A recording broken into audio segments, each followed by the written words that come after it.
नेहरू के समाजवाद का मॉडल क्या था? नेहरू के समाजवाद का मॉडल यह कहता है कि यदि कोई व्यक्ति समाजवादी नहीं है तो वह राष्ट्रवादी नहीं है। लेकिन समाजवादी होने का मतलब यह नहीं है कि वह मार्क्सिस्ट हो। समाजवादी होने का मतलब यह भी नहीं है कि वह नेहरू के पदचिन्हों पे चले। समाजवादी होने का मतलब सिर्फ इतना है कि वह सोशल, इकोनॉमिक, पॉलिटिकल जस्टिस में यकीन करे। नेहरू यह कहते थे कि अमीर और गरीब के बीच का जो अंतर है वो खत्म होना चाहिए और धीरे धीरे खत्म होना चाहिए, लोकतांत्रिक तरीके से खत्म होना चाहिए। इसीलिए वो कहते थे कि social and economic justice political justice के रास्ते आएगा। और पॉलिटिकल जस्टिस का मतलब है सार्वभौमिक वयस्क मताधिकार पर आधारित लोकतंत्र। कई सारे समाजवादी विचारकों ने नेहरू की आलोचना किया कि नेहरू डेमोक्रेट पहले हैं और सोशलिस्ट बाद में, और इसलिए नेहरू के काल में सोशलिज्म नहीं आएगा। तो नेहरू का यह कहना था कि हम सोशलिज्म को एक यूटोपियन रोमांटिक आइडिया के तौर पर एक्सेप्ट नहीं कर सकते। जनता के जनादेश के रास्ते, उनकी सहमति के रास्ते ही हम सोशलिज्म लाएंगे, अन्यथा इंडिया सोवियत संघ के रास्ते पर जा सकता था। इस क्रम में आपको यह भी देखना है कि नेहरू ने सोशलिज्म एंड सेक्युलरिज्म के बारे में जो अपनी समझ बनाया था उसमें पश्चिमी मॉडल नहीं है, पश्चिम का अनुकरण नहीं है। वो भारत भूमि पर खड़े होकर भारतीय समाजवाद और भारतीय सेकुलरिज्म की बात करते थे। उनका सेकुलरिज्म भी अध्यात्म के साथ में तालमेल बिठाता है, सभी की धार्मिक आजादी के साथ तालमेल बिठाता है। उनका कहना था कि सोशलिज्म एंड सेकुलरिज्म दोनों का एक डॉगमेटिक उपयोग हो सकता है।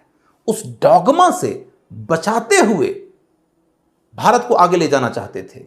इसीलिए जवाहरलाल नेहरू संविधान के निर्माण के दौर में उसके प्रियम्बल में सेकुलरिज्म वर्ड के लिए बहुत रिजिड नहीं हुए, क्योंकि उनका कहना था कि रिलीजियस लिबर्टी से हमारा काम हो जाता है। और सोशलिज्म के लिए भी वो रिजिड नहीं हुए, क्योंकि उनका यह कहना था कि मैं सोशलिस्ट हूं, इसका यह मतलब नहीं है कि मैं दूसरे पॉलिटिकल विचारधारा के लोगों को भी सोशलिस्ट होने के लिए कॉन्स्टिट्यूशनली ओबलाइज्ड कर दूं और कह दूं कि तुम्हें सोशलिस्ट होने के सिवा और किसी दूसरी विचारधारा की अनुमति ही नहीं है। लेकिन इस क्रम में वह हमेशा ही इस बात को ध्यान में रखते थे कि विचारधारा चाहे कुछ भी हो, लेकिन अमीर और गरीब के बीच के अंतर को मिटाने की विचारधारा का कोई विकल्प नहीं है। अन्यथा वो रामधारी सिंह दिनकर की कविता है ना कि स्वानों को मिलता दूध भात, भूखे बच्चे अकुलाते हैं, मां की हड्डी से चिपक ठिठुर जारे की रात बिताते हैं। इस तरीके की स्थितियां यदि मौजूद है तो इस स्थिति को हम राष्ट्रवाद नहीं कह सकते। आज भी आप देख सकते हैं कि माइग्रेंट्स लोगों की क्या दशा है। गर्भवती स्त्री सड़कों पे बच्चे जनती है। 50 साल का आदमी अपनी 70 साल की मां को अपने गोद में उठा के चलता है और हजार हजार किलोमीटर की यात्रा करता है। 15-16 साल की लड़की अपने पिता को साइकिल के कैरियर में बिठाकर 1200-1500 किलोमीटर की यात्रा करती है। ये सब स्थितियां कहां से पैदा होती है? बस इसी बात से कि मुट्ठी भर लोगों के पास में इतना है कि वो सबको खरीद ले, और असंख्य लोगों के पास में इतना कम है कि वो खुद को बेच दे। इस अंतर का मिटना जरूरी है, और जो आदमी इस अंतर के मिटने को लेकर प्रतिबद्ध नहीं है वो नेहरू के लफ्जों में नेशनलिस्ट ही नहीं। कुल मिलाकर हम नेहरू के समाजवाद का यही मॉडल जानते हैं। वो मार्क्स से प्रेरित थे, लेकिन मार्क्स के फॉलोअर नहीं थे। खुद नेहरू ने कहा है कि मार्क्स मुझे सोचना नहीं सिखा सकते।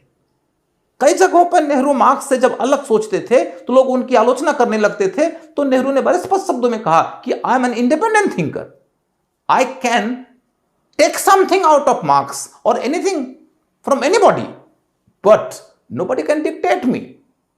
सो Nehru was open to all but always original.